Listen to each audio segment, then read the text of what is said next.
नाज़रीन, बड़ी खबर से आगाह करेंगे। सुई सदरन ने गैस महंगी करने की दरख्वास्त दोबारा दायर कर दी है।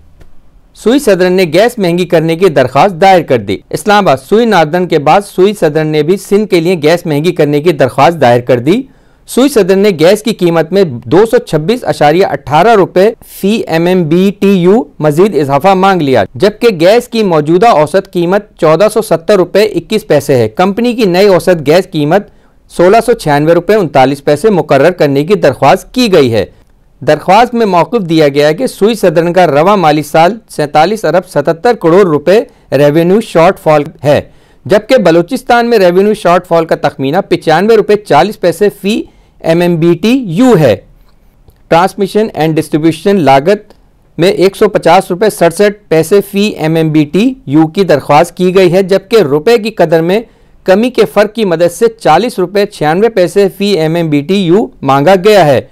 ओगरा सुई सदरन की दरख्वास्त पर 18 दिसंबर को कराची में समाअत करेगा। वॉन कराची की वीडियोस देखने के लिए हमारा चैनल सब्सक्राइब कीजिए और बेल के आइकन को क्लिक कीजिए ताकि आप हमारी तमाम आने वाली वीडियो से बाखबर रह सकें।